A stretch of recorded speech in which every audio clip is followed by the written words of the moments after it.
खायचं ना असं दिपताही नाही नाही फळ जरा असं खायचं ठरत होता ना खाताय हो त्याच्यामुळे चहा पिऊन बोलत होता तिकडे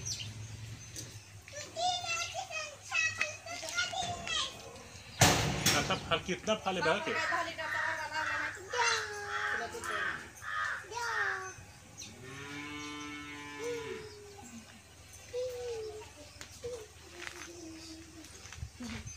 त्या झाडाला कमी अगं नाही फुललं किती अगं तिकडे पण फुललं तीनदा गळते तीनदा लागते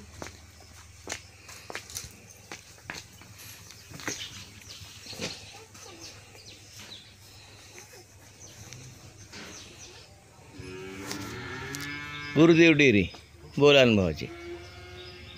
आता एक व्हिडिओ चालू केला आहे एक झाड आहे एक वृक्ष आहे त्याला आपण कदंब वृक्ष म्हणतो ते कदंबाचं झाड आहे श्रीकृष्णाचं आवडतं झाड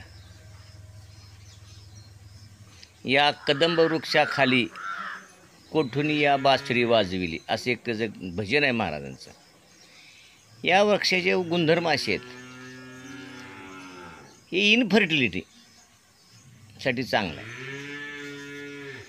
गाईमध्ये जर गाई गाभण राहत नसतील तर हे फळचा प्रयोग केल्यास खाद्यातून तर त्याचा गुणधर्म चांगला आहे स्त्रियामध्ये स्त्रीरोगामध्ये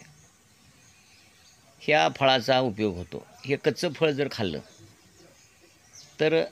मासिक पाळीचे जे आजार असतात कमी होणे जास्त होणे ब्लडिंग होणे